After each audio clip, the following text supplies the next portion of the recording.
Assalamualaikum warahmatullahi wabarakatuh. Saya Titania Kirana Raihan dengan 2411016005. Baik, langsung saja untuk studi kasus yang saya paparkan ini berasal dari jurnal atau artikel yang berjudul Analisis Faktor Penghambat Implementasi Bridging System dan Viclaim di Rumah Sakit Siaga Al-Munawwarah Samarinda. Jurnal ini berasal dari Jurnal Pengabdian kepada Masyarakat Nusantara atau JKPMN. Dalam video ini saya akan membahas faktor apa saja yang menghambat implementasi bridging system dan Viclaim di Rumah Sakit Siaga Al-Munawwarah Samarinda serta mengaitkannya dengan fungsi dan konsep manajemen dan nantinya akan memberikan solusi untuk mengatasi permasalahan tersebut. Di era digitalisasi layanan kesehatan, penggunaan teknologi informasi sangat penting untuk meningkatkan efisiensi pelayanan rumah sakit. Salah satu sistem yang digunakan adalah bridging system dan Viclaim yang bertujuan untuk mengintegrasikan data rumah sakit dengan BPJS Kesehatan secara otomatis. Namun, saat uji coba di Rumah Sakit Siaga Al-Munawwarah sejak November 2023, terdapat beberapa kendala seperti ketidaksesuaian data pasien antar rumah sakit dan BPJS, lalu keterbatasan SDM IT yang menangani sistem tersebut, lalu kendala pendanaan untuk infrastruktur IT, dan proses bisnis klaim yang masih rumit. Lalu bagaimana kita menganalisis masalah ini dengan konsep fungsi manajemen? Seperti yang kita ketahui, konsep dan fungsi manajemen sendiri itu terdiri dari perencanaan, lalu pengorganisasian, pengarahan, dan juga pengendalian. Saja yang pertama yaitu perencanaan. Rumah sakit ini sendiri telah mencoba mengimplementasikan bridging system sejak November 2023, namun mengalami kendala teknis seperti ketidaksesuaian sistem dan data pasien yang tidak sinkron dengan BPJS Kesehatan. Ini dikarenakan belum adanya perencanaan yang matang dan strategi yang jelas dalam perekrutan SDM IT dan pendanaan yang masih belum maksimal. Inilah yang menyebabkan ketidaksesuaian antara kebutuhan sistem dan kemampuan teknis yang ada. Seperti yang kita ketahui, tanpa adanya perencanaan yang matang, risiko kegagalan dalam implementasi itu bisa saja meningkat. Lalu yang kedua, yaitu pengorganisasian atau organizing. Ini kurangnya koordinasi antara rumah sakit dan BPJS Kesehatan dalam menyelaraskan data pasien.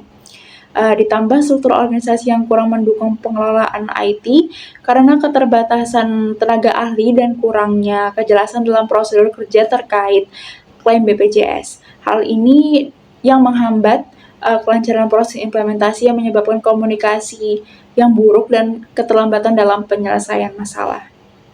Lalu yang ketiga ada pengarahan atau leading, yakni kurangnya sosialisasi dan pelatihan kepada tenaga kesehatan dan petugas administrasi rumah sakit terkait penggunaan bridging system dan Viclaim, serta manajemen yang kurang memberikan motivasi dan dukungan terhadap implementasi sistem baru. Tanpa pengarahan yang memadai, SDM tidak memahami pentingnya sistem ini sehingga mereka kurang berkomitmen untuk meningkatkan keterampilan dan pengetahuan yang diperlukan. Lalu yang terakhir ada pengendalian atau controlling. Mungkin belum adanya mekanisme evaluasi berkala terhadap implementasi bridging system untuk mengidentifikasi dan memperbaiki kendala yang muncul. Dan tidak adanya standar operasional prosedur atau SOP yang jelas untuk menangani kendala teknis dalam sistem klaim BPJS. Tanpa pengendalian yang baik, masalah yang muncul tidak dapat ditangani dengan cepat dan perbaikan tidak dapat dilakukan secara sistematis. Hal ini juga yang menghambat dalam proses implementasi. Baik, dari analisis tersebut dapat direkomendasikan beberapa solusi untuk mengatasi permasalahan tersebut. Yang pertama itu meningkatkan SDM IT, melakukan rekrutmen tenaga IT tambahan atau mengadakan pelatihan rutin untuk terkait sistem bridging dan Viclaim ini sendiri. Lalu yang kedua, mungkin optimalisasi anggaran dan pendanaan, mungkin bisa mengajukan proposal pendanaan ke pemerintah atau mitra swasta, lalu memanfaatkan dana corporate social responsibility dari perusahaan untuk mendukung pengembangan IT rumah sakit.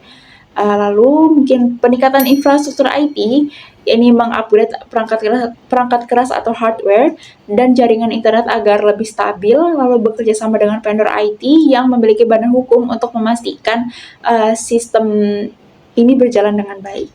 Lalu yang terakhir mungkin penyederhanaan alur kerja proses klaim BPJS, dengan menyusun SOP yang lebih efisien dan mudah diterapkan dan menggunakan teknologi otomatisasi untuk mempercepat proses verifikasi data pasien. Dengan menerapkan solusi ini, Rumah Sakit Siaga Al-Munawarroh dapat mengoptimalkan layanan kesehatan bagi pasien BPJS dan meningkatkan efisiensi manajemen klaim. Mungkin itu saja yang dapat saya paparkan. Kurang lebihnya mohon maaf. Terima kasih. Wassalamualaikum warahmatullahi wabarakatuh.